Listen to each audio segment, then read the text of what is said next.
I'm Angry Bill, and this is Pre-Hospital Wisdom.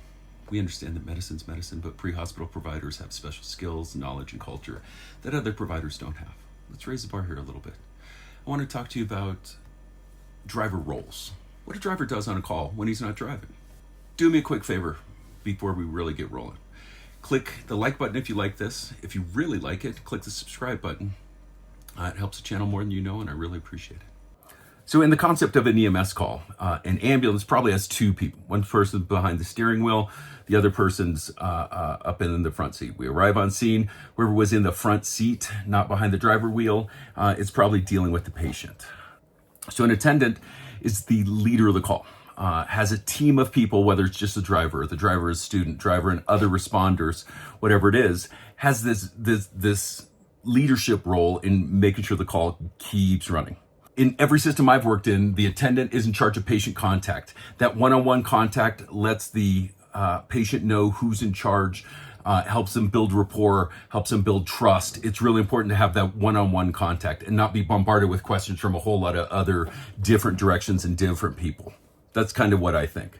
The attendant's in charge of the treatment, setting the priorities, delegating the treatment decisions or performing them him or herself. The other person, whether you call him a driver, whether you call that employee a secondary attendant, whatever you call him, it doesn't matter. They have three main roles on a call: lifeguard, distractor, and assistant. So lifeguard actually doesn't come up all that often. A lifeguard is when you're in a really shady house. This is like a gang hideout or something like that. What I want my driver to be doing is to be holding the front door open on the police radio with it in their hand, ready to scream for help and hold the door open so I can like make that cartoon running noise, that and just hit straight out and keep running. In a less dramatic sense, picture the scene of a car crash, right? Where a driver is making sure that people aren't stepping out into the lane of traffic, is making sure that people are merging away from us, maybe standing a few hundred yards upstream traffic with a flashlight warning people, those kinds of things. That's the lifeguard role.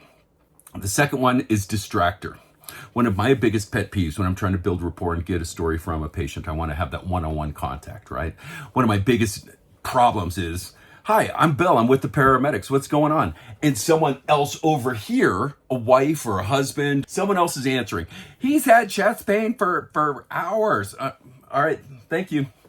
"So what's going on with this chest pain, buddy?" And I get an answer over here. Someone needs to come and grab that person. That way I can get the information from the patient and my partner can get the information from this other person. All you have to do is say something simple like, "It really seems like you have a lot of information that needs to be shared. Why don't you come over here with me and I'll get that from you.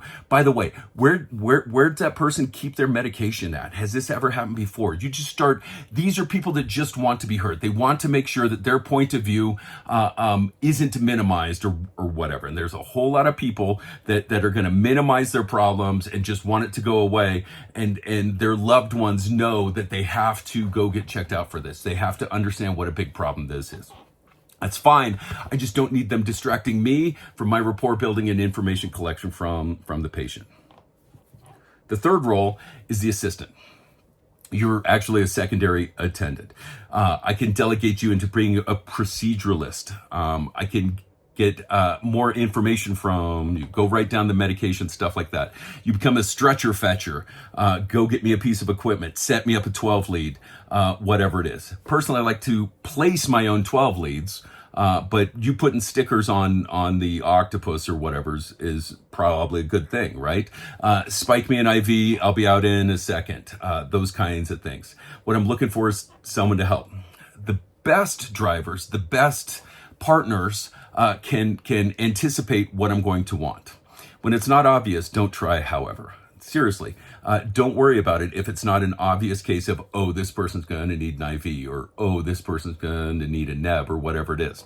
Hang out, wait until you're delegated unless it's obvious. It's not a big deal.